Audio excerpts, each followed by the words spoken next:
Once upon a time, in a big city lived a curious and inquisitive girl named Amy. Amy was just an ordinary girl who liked to play with dolls and daydream about faraway lands and times. One day, while rummaging through her late grandmother's attic, she stumbled upon a peculiar wooden box tucked away in a shadowy corner. The box was ornately carved with strange symbols, and when Amy opened it, she found a small silver key. Intrigued, she searched the attic for any possible lock that might fit the key, and soon enough she discovered a small hole in the wall that was perfectly sized for the key. As she inserted the key, the wall behind it shimmered, and a secret passageway was revealed, leading to a mysterious garden. In the middle of the garden stood a magnificent oak tree with its branches reaching towards the sky. And under this tree lay a sparkling pool of water. As Amy approached the pool, she noticed her reflection rippling on the surface, but as she gazed at her own eyes staring back at her, they suddenly began to glow with a brilliant light.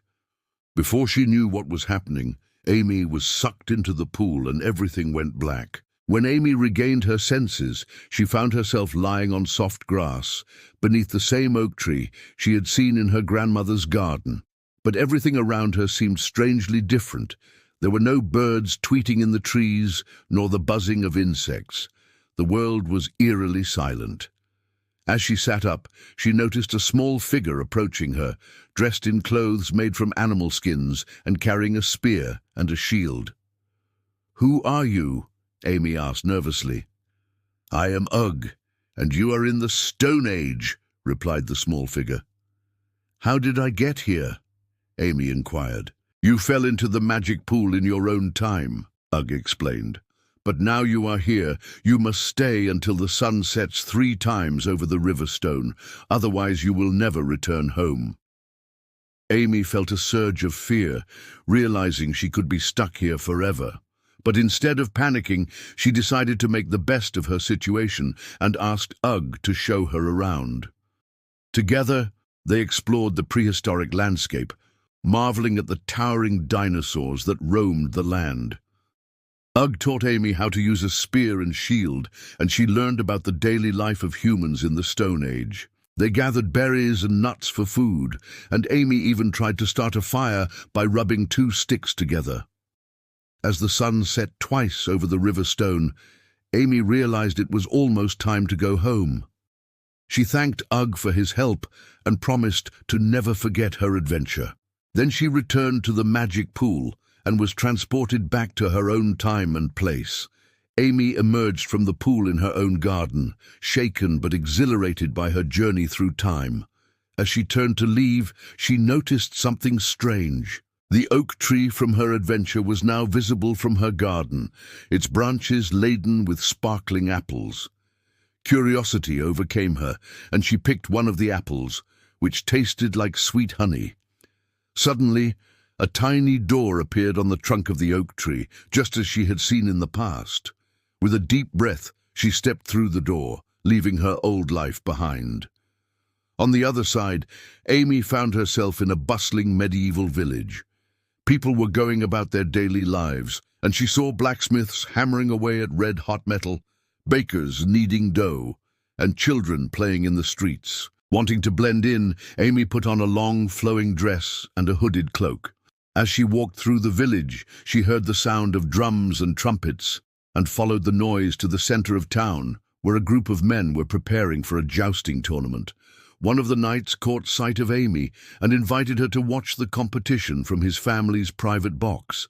From their vantage point, they had an excellent view of the jousting match, and Amy watched in awe as the knights charged towards each other on horseback. Afterwards, the knight explained to Amy how the tournament worked and told her about the rules and traditions of medieval jousting. Amy listened intently, fascinated by the clash of steel and the pageantry of it all. After the tournament, the kind knight escorted Amy back to the safety of her time-traveling oak tree. Amy returned home, feeling enriched by her journey through time. The adventure left her with a newfound appreciation for history and a desire to learn more about the past. She knew that with the magic oak tree, her adventures were far from over. Amy found herself standing on a busy street corner in New York City, surrounded by towering buildings and the sounds of car horns and distant sirens. People in suits and dresses rushed past her, seemingly oblivious to the beauty of the day. Noticing a young boy sitting on a nearby stoop, she asked him for directions to the museum. The boy pointed down the street and said, "You can't miss it. It's the big building with the T-Rex." Excited to see the dinosaur, Amy raced ahead, eager to begin her adventure. Upon entering the museum, she marveled at the rows upon rows of artifacts from different historical periods, but it was the ancient Egyptian exhibit that truly captivated her imagination. As she gazed at the mummies and hieroglyphics, she couldn't shake the feeling that she'd been there before in a past life. Suddenly, a booming voice echoed through the museum, startling her. "Attention visitors! All areas of the museum will be closed for the night. Please exit immediately." Amy panicked, realizing she would have to spend the night in the museum unless she could find her way back to the oak tree. Just as she began to feel truly scared, she remembered her grandmother's stories about bravery and resilience. Taking a deep breath, Amy continued her search for the exit. She passed exhibits showcasing Greek sculptures, Roman mosaics, and medieval armor, each artifact telling a silent story of bygone eras. Finally, she spotted a sliver of moonlight peeking through a window at the end of a hallway. Hope surged through her as she realized it might lead outside. As Amy stepped out into the cool night air, she saw the familiar silhouette of the oak tree shimmering in the moonlight. Relief washed over her as she raced towards it, knowing she had made it home. Amy found herself transported to a bustling Victorian street lined with horse-drawn carriages and gas lampposts. The air buzzed with activity as people went about their daily lives. Intrigued, she decided to explore this new time period.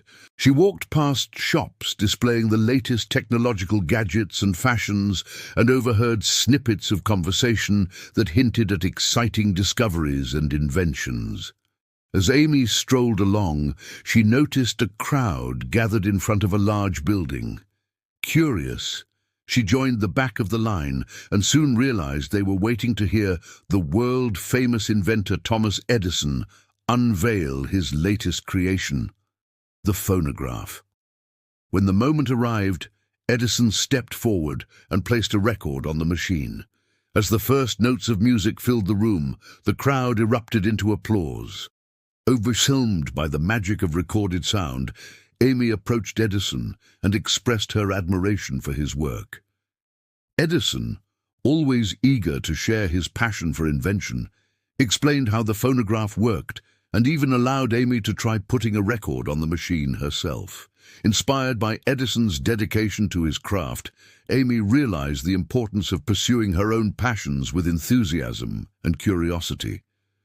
After bidding farewell to Edison and his groundbreaking invention, Amy made her way back to the oak tree, her mind buzzing with ideas. As she stepped through the shimmering portal, she carried with her the inspiration to chase her own dreams with the same tenacity and wonder that had driven the great inventor. Amy stumbled out of the time portal and onto a dusty path, disoriented and unsure of her surroundings. As she looked around, she realized she had landed in the middle of a vast desert. In the distance, she could see towering pyramids and strange hieroglyphics carved into the rocks. Suddenly, a group of camels approached, each adorned with colorful blankets and carrying merchants and their wares. Realizing this must be Egypt, Amy decided to visit the Great Pyramids of Giza, one of the world's most iconic ancient structures. As she marveled at the sheer size and magnificence of the pyramids, she met a young Egyptian scribe named Rahotep, who offered to guide her through the complex. Rahotep explained the history and purpose of the pyramids, sharing fascinating stories about their construction and the pharaohs buried within. They walked through underground tunnels and chambers, discovering hidden passages and secret rooms. Amy marveled at the intricate hieroglyphic paintings that adorned the walls, which depicted scenes from Egyptian mythology and daily life. Together, they uncovered a lost tomb filled with treasures and artifacts, providing a glimpse into the lives of the ancient Egyptians. As the sun began to set, casting long shadows across the desert sands, Amy and Rahotep stood at the summit of the largest pyramid, overlooking the entire Giza plateau. Overwhelmed by the grandeur of the ancient world, Amy thanked Rahotep for his guidance and understanding of his rich culture. As she prepared to return home through the time-traveling oak tree, she knew she would never forget her journey through ancient Egypt. And so, dear viewers, ends another adventure of Amy, the curious girl who discovered the magic oak tree that allowed her to travel through time and meet fascinating people from different eras. If you enjoyed this whimsical tale of history and discovery, don't forget to like, comment, and subscribe. Until next time, keep exploring, keep dreaming, and who knows, you might just find your own oak tree leading to extraordinary adventures.